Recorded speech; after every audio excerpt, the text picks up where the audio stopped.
वैसी पार्टियां जो संविधान को मानने से इनकार करती है, जो उसको दबा करके संविधान को कुचल करके अपनी चलाना चाहते हैं, कम से कम ये नैतिक जिम्मेवारी ज़रूर बनती है कि लोगों को बताएं कि ऐसी पार्टियों से सावधान रहने की आवश्यकता। भाजपा जैसी जो पार्टी है वो संविधान को नहीं मानती, जो कि देश के लिए एक बहुत बड़ा खतरा है। तो मैडम, अंतर्राष्ट्रीय रक्सौल की पावन धरती और राजद से महिला अध्यक्ष, प्रदेश की महिला अध्यक्ष बनाए जाने पर आपको बहुत बहुत धन्यवाद एवं शुभकामनाएं।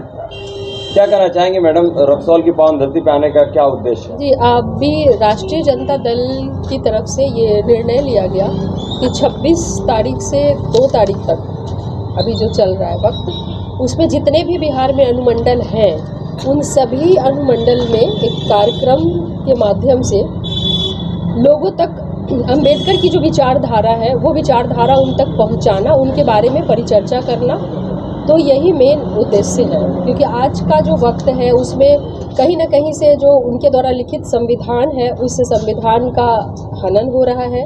ऐसी कई जो पार्टियां हैं, जैसे आप कह सकते हैं कि भाजपा जैसी जो पार्टी है वो संविधान को नहीं मानती, जो कि देश के लिए एक बहुत बड़ा खतरा है। तो ये हमारी नैतिक जिम्मेवारी बनती है, जिसकी जिम्मेवारी हमारी पार्टी ने उठाया है कि वो जा करके सभी अनुमंडलों में एक ऐसा कार्यक्रम करें जो कि हमारे लोग हों और वो अम्बेडकर जी की विचारधाराओं को बाकी अन्य लोगों तक पहुंचाने का वो काम करें। क्या ये पॉलिटिकल एजेंडा है? नहीं, पॉलिटिकल एजेंडा की बात नहीं है। किसी एक चीज़ से बांध के अम्बेडकर जी को नहीं रखा जा सकता। जी जी बिल्कुल।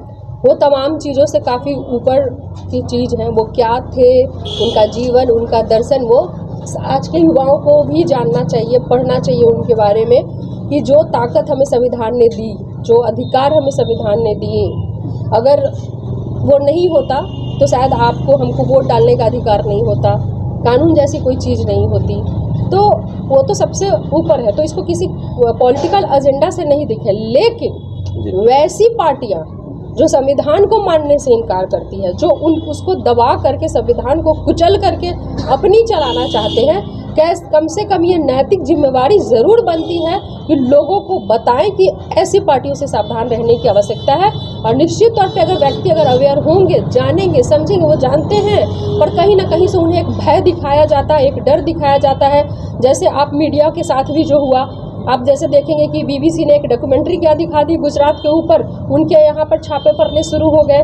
तो यहाँ अगर किसी चुने हुए जनप्रतिनिधियों को नहीं छोड़ा जा रहा है, उन्हें एक लाइन अगर किसी ने कुछ कह दिया तो इतना बड़ा मानहानि, जो कि सबसे ज़्यादा मैक्सिमम है कि 2 साल की सज़ा होती है उसमें मैक्सिमम। लेकिन वैसे प्रावधान में भी जो विपक्ष के सबसे बड़े नेता राहुल गांधी जी थे, उनकी सदस्यता खत्म कर दी जाती है। तो जहां हमारे और आपके बोलने की आज़ादी नहीं रहेगी, मीडिया के बोलने की आज़ादी नहीं रहेगी, जनप्रतिनिधि के बोलने की आज़ादी नहीं रहेगी, तो ये देश क्या रह जाएगा। और आज जो हम लोग यहाँ पर बैठे हैं, यहाँ पे सभी जाति धर्म के समान लोग यहाँ पर बैठे हैं, ये अधिकार भी और ये ताकत भी हमें समझ लीजिए कि अम्बेडकर जी ने दिया है। उसी ताकत का एहसास कराने आए हैं। मैडम जी, आज जंगल राज पार्ट 2 कहा जा रहा है बीजेपी के द्वारा या अन्य लोगों के द्वारा, और रात दिन डकैती हो रहा है। इस अनुमंडल के अगल बगल देखा जाए तो बहुत ऐसे गांव है कि प्रतिदिन डकैती हो रहा है। इसको लेकर क्या कहना चाहेंगे? 1 मिनट बात सुन लीजिए। जंगल राज कहने वाले कौन लोग हैं?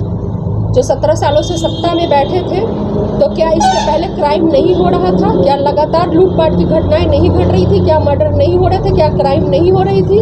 लगातार घटनाएं घट रही थी। और अभी मैं आपको बता दूं कि पहले से कमी आई है। और अगर हमारे और आपके कहने की बात नहीं है, ये तो अगर जो एक रिपोर्ट है, जैसे आप एनसीआरबी की रिपोर्ट की बात कर ले, उसको पब्लिश होने दीजिए, वो बताएगी आपको सर्वे करके कि क्या स्थिति रही है। फिर सवाल ये भी बनता है मैडम कि क्या पूर्व के सरकारों में अगर भ्रष्टाचार चरम सीमा पर थी, तो क्या आपकी भी सरकार में भ्रष्टाचार चरम सीमा पे रहेगी या उससे कमी, उसमें कमी आएगी? उस बढ़ेगा और ना कोई ऐसा भ्रष्टाचार बढ़ेगा।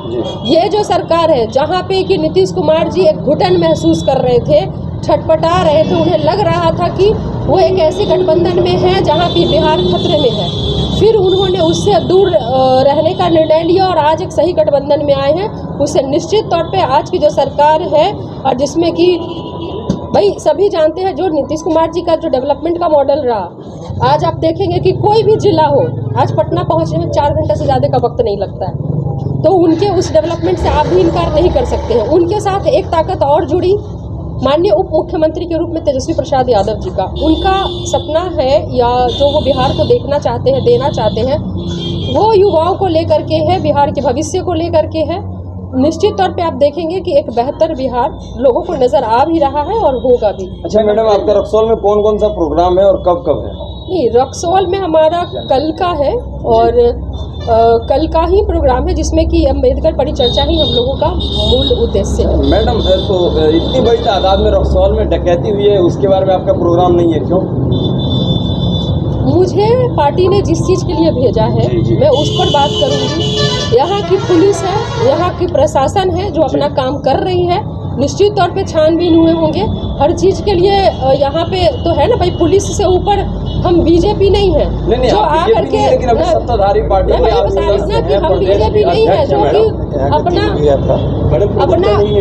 हर विषय को नहीं बोलते। एक मिनट, मैं वही बोल रही हूँ कि हमें जिस काम के लिए भेजा गया है वो हम कर रहे हैं। बाकी जो यहाँ पर चीज़ें हैं, जो क्राइम है, ये है, उसके लिए शासन और प्रशासन वो सारे लोग हैं। और हम ये बता भी रहे हैं कि हमारी जो टीम है उस चीज़ के लिए वो गई भी थी, वहाँ पे भेजी भी गई थी। जो हमारे स्थानीय जो कैंडिडेट है, जो लड़े थे या बाकी के लोग हैं, उन्होंने जाकर के उस चीज़ के बारे में पूछताछ की है। सर, प्रशासन का गन भी काम नहीं कर रहा है, ऐसा मौका गया 50 के संख्या में। हमें इस बारे में कोई जानकारी नहीं, इसलिए हम इसका कोई उत्तर नहीं दे पाएंगे। धन्यवाद। चलिए, बहुत बहुत धन्यवाद।